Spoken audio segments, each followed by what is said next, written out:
Mesdames, Messieurs, bonsoir. Merci de nous recevoir chez vous. Nous sommes dans une nouvelle configuration, juste pour recevoir aujourd'hui notre invité du jour sur une question spécifique avec le respect des mesures barrières parce que nous sommes dans un environnement clos. C'est à pas de charge que les Guinéens se dirigent vers la présidentielle du 18 octobre 2020. Le président de la République a déjà convoqué le corps électoral et nous serons près de 5,5 millions de Guinéens à élire le premier président de la 4e République. Au niveau de certains états-majors de partis politiques, il y a des grincements de dents qui se font entendre et la CENI dans tout ça là, est-elle consciente de son rôle à jouer? Est-elle suffisamment préparée à relever le défi de la transparence et de l'équité pour les acteurs en course? Enfin, quelle assurance peut-elle donner aux électeurs que vous êtes? Sur ce plateau, nous recevons le président de la Commission électorale nationale indépendante, Cabinet Cissé. Il est notre invité. Bonsoir, Monsieur le Président. Bonsoir, Bakar. Merci de nous recevoir chez vous, dans votre bureau. On s'est trouvé au milieu vraiment de pas mal de dossiers, des appels téléphoniques à travers tout le pays.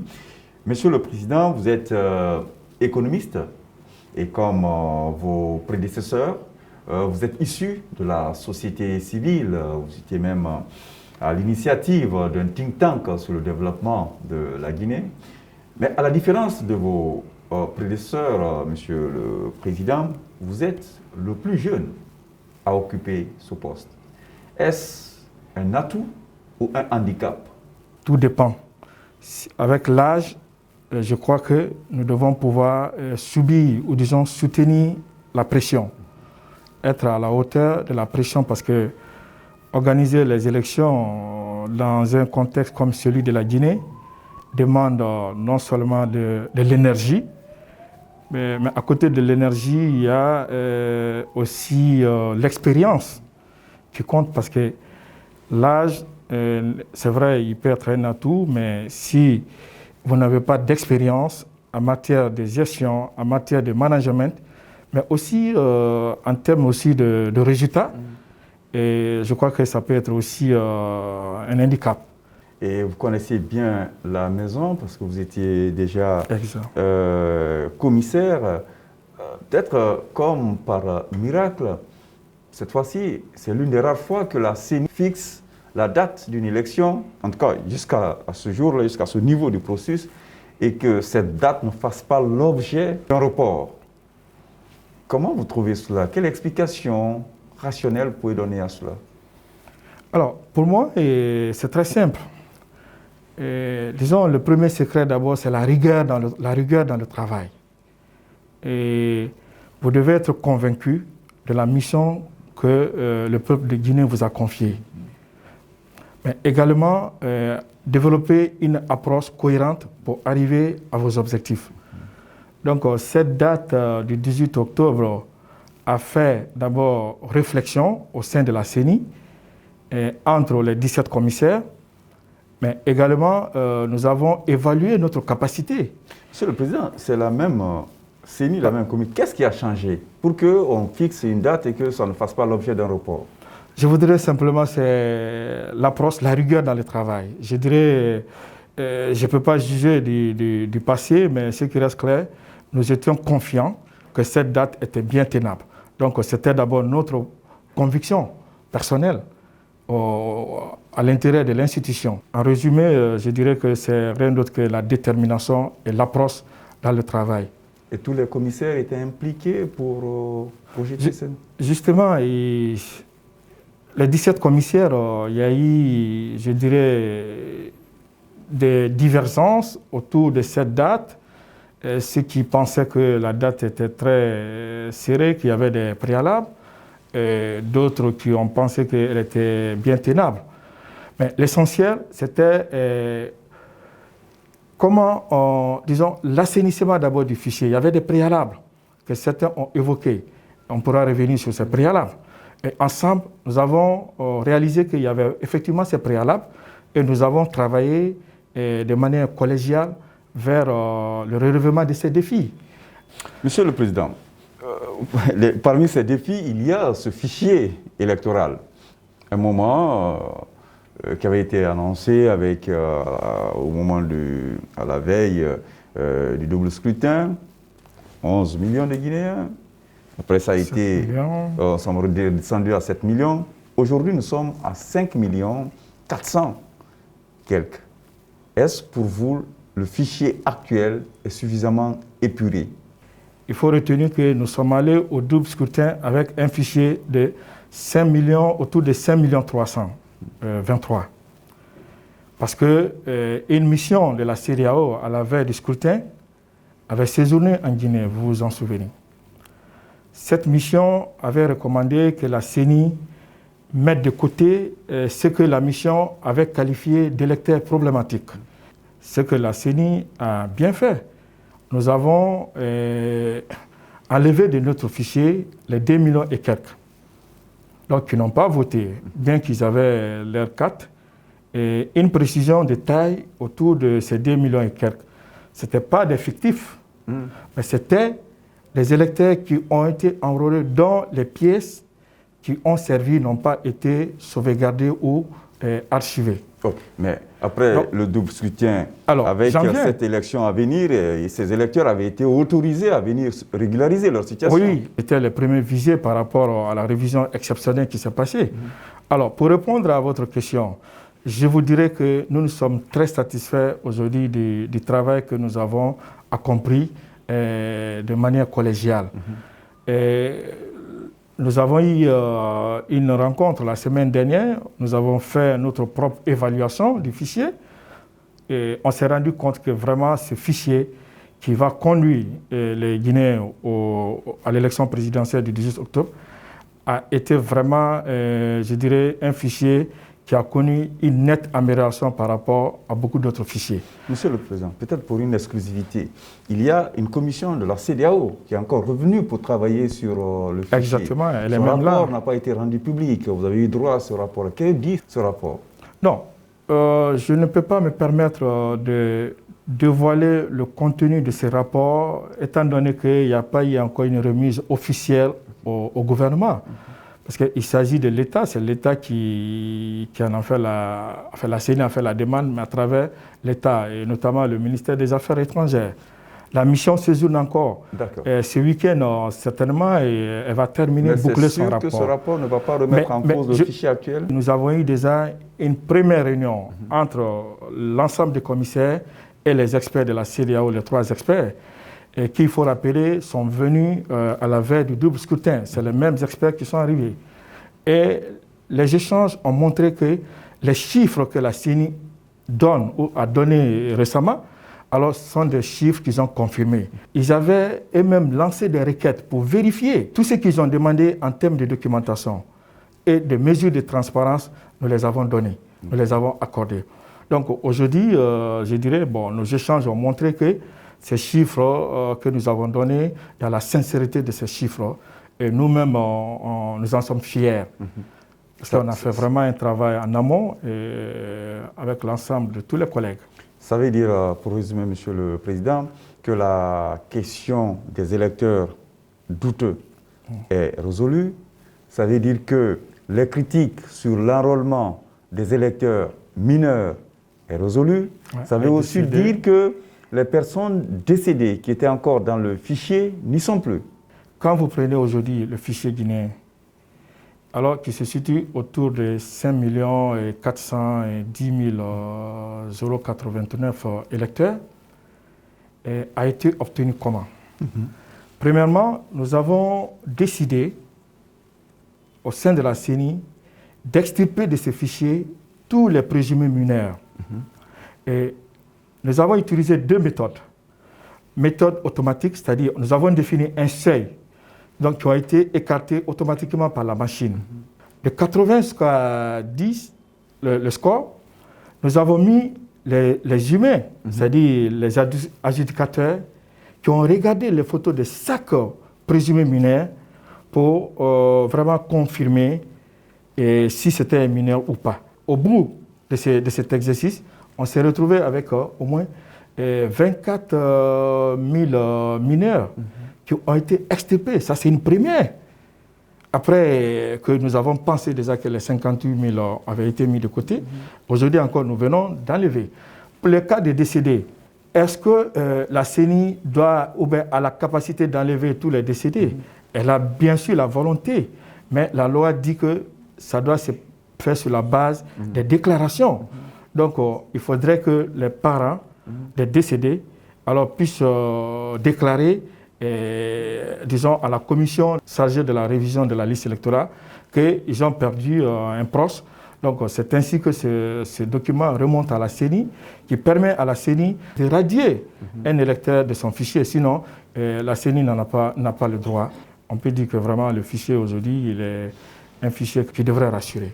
Ça rassure. Est-ce que les acteurs politiques sont aussi rassurés par ce fichier? Premièrement, il faut d'abord connaître que la CENI ne peut juger de la volonté d'un électeur d'aller se faire enrôler, parce que l'inscription n'est pas obligatoire en Guinée, elle est volontaire. Comparé à d'autres pays comme la Guinée-Bissau, où c'est obligatoire. Et si les citoyens trouvent nécessaire de le faire, ils le feront. Bon, la CENI ne peut que lancer des campagnes de sensibilisation dans ce sens. Donc, et informer que la campagne est ouverte de telle période à telle période pour s'inscrire sur une liste électorale ou pas. Exactement. Alors, une autre explication aussi, je dirais que on a enlevé 2 millions et quelques.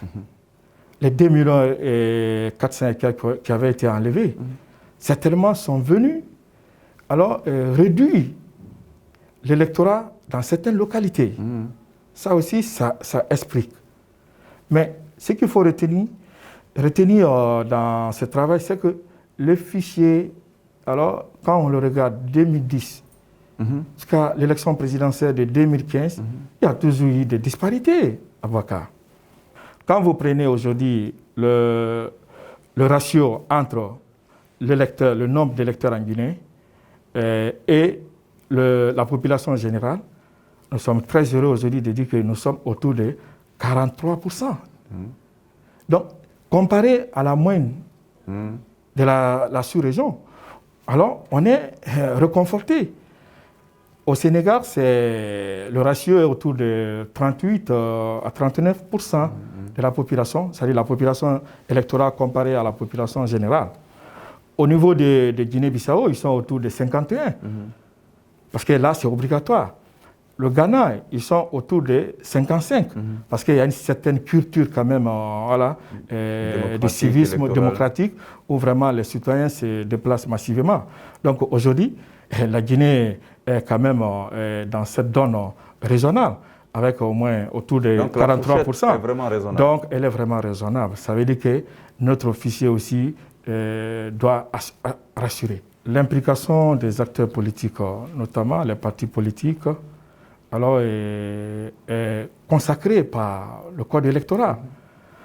Les partis politiques participent à toutes les phases importantes du processus électoral. La révision, depuis la révision, jusqu'à la centralisation. Donc, ils ont leurs représentants là, qui participent au même titre que les autres acteurs comme la société civile. Donc, nous estimons que les acteurs politiques, notamment les partis politiques, continuent de participer à nos activités. Mieux, nous avons des espaces qui nous permettent aujourd'hui d'engager des discussions. Nous avons le comité de suivi du processus électoral qui regroupe les partis politiques, les commissaires de la CENI, les partenaires techniques et financiers, ainsi que les acteurs de la société civile. Donc, les partis politiques participent. Mais allons-y plus loin. Dans les bureaux de vote, les partis politiques participent. Représentés. Alors, donc, c'est l'occasion d'ailleurs de dire que chacun devrait renforcer son rôle dans le processus électoral pour que notre souhait, qui est d'organiser un scrutin crédible, soit vraiment réel.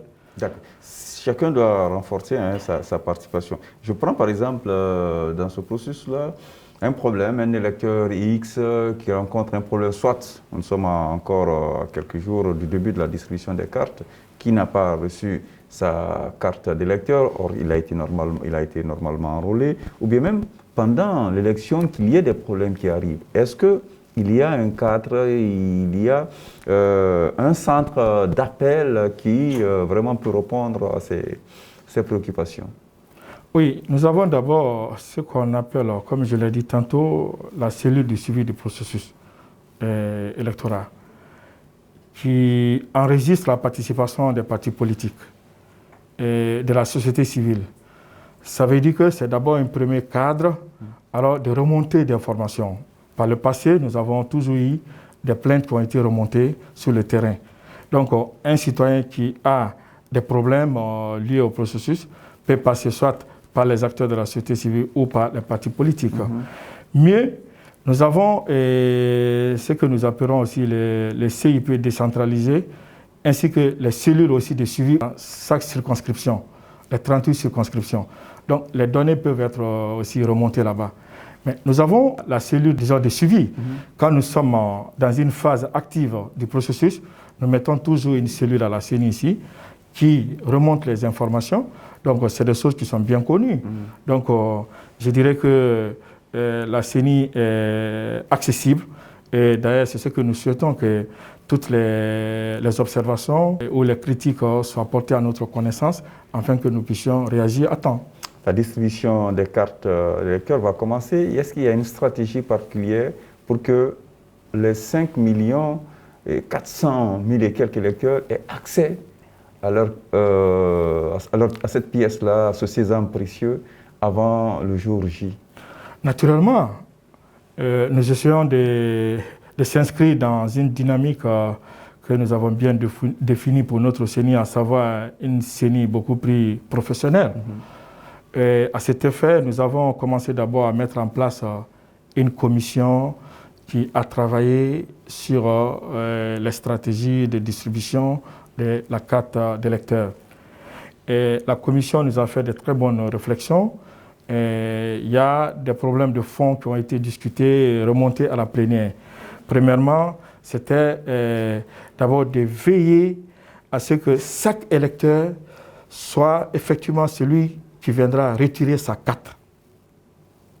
Donc, nous profitons de l'occasion de dire aux électeurs qu'ils doivent noter que, conformément à la loi, alors seul l'électeur est autorisé à prendre sa carte. Okay. Donc, un père de famille qui vient, qui trouve... On prend chez le chef de quartier, voilà. Ou bien où? Pardon? On prend chez le chef de quartier? Non, il y a une commission qui a été mise en place, une commission qui regroupe 4 entités.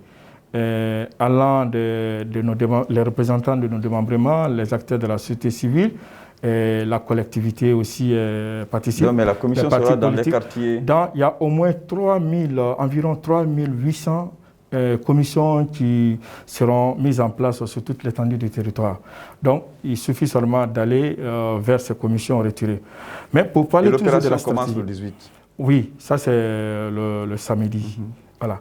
Mais en termes de stratégie aussi, c'est d'abord la sécurité. Alors qu'on doit, disons, garantir à l'électeur que la carte tombe d'abord dans la main de l'ayant droit. Mais nous avons également la remontée de données. La commission nous a présenté un schéma merveilleux de remontée des données. C'est-à-dire chaque jour que nous ayons les statistiques de retrait des cartes sur toute l'étendue du territoire. Donc ça, c'est quelque chose qui est important. Mais mieux, nous avons la possibilité aussi de collaborer avec les acteurs de la société civile.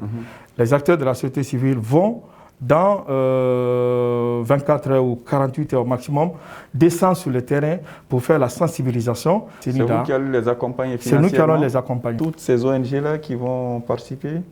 C'est notre intention. Parlons de financement. Est-ce qu'à date, la CENI ne se plaint pas de la question du budget. Est-ce que d'ailleurs ce budget est suffisant pour vous et qu'il est à disposition? Oui, je dirais que la CENI a, disons, les ressources disponibles aujourd'hui. Et depuis qu'on a commencé le processus, les ressources n'ont pas fait défaut. L'État nous accompagne et c'est l'occasion pour moi de saluer l'effort louable du gouvernement qui n'a épargné aucun effort pour accompagner la CENI dans la mise en œuvre de ses activités. Donc, à ce jour, nous avons toutes les ressources nécessaires sur le plan financier pour vraiment tenir l'élection le 18 octobre. Une idée du coût de cette élection? Bon, je vous dirais que c'est suffisant. C'est suffisant. C'est suffisant. Donc ça, c'est à votre discrétion. Voilà, c'est suffisant. Une dernière question, Monsieur le Président de la CENI. Quelle assurance aujourd'hui vous pouvez donner et aux électeurs et aux 12 acteurs qui sont en compétition? Alors, disons, la première assurance que je leur donne, c'est de leur dire que ce fichier que nous avons élaboré aujourd'hui, qui va conduire les Guinéens à l'élection présidentielle, est un fichier que pour nous, est vraiment amélioré et qui est équitable, selon l'effort de chacun. Nous prenons l'engagement de poursuivre l'énergie, la détermination qui nous a conduit à sortir ce fichier, à garder ce cap jusqu'au jour J.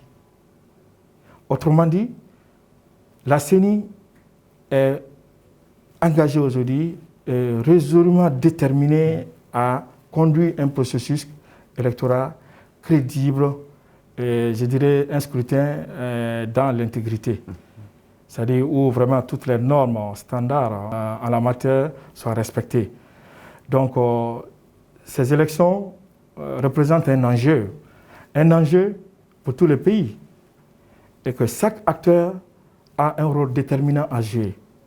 Commencez par nous, la CENI. Nous en sommes conscients que notre travail est déterminant pour la paix dans le pays. Mais les acteurs politiques aussi, nous les demandons aussi d'être très actifs, surtout les candidats, les 12 candidats, alors qu'ils puissent vraiment déployer leurs représentants partout pour que la vigilance soit vraiment de mise. Mais également, les dire que la CENI reste ouverte à toutes les observations ou critiques. C'est de cette façon que nous allons continuer à qualifier notre processus démocratique. La campagne électorale commence très bientôt.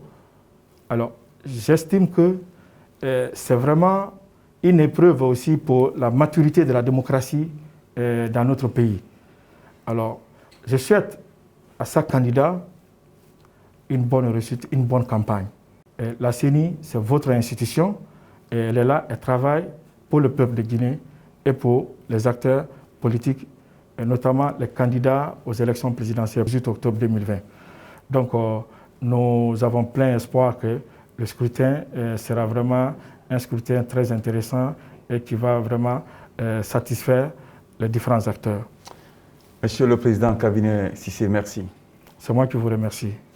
Merci, mesdames et messieurs, à vous tous qui avez suivi avec intérêt ce numéro spécial de l'entretien de Koloma, réalisé cette fois-ci à La Camaïenne, dans les locaux de la CENI. Merci, nous vous donnons rendez-vous la semaine prochaine avec une nouvelle ou un nouvel invité. Merci.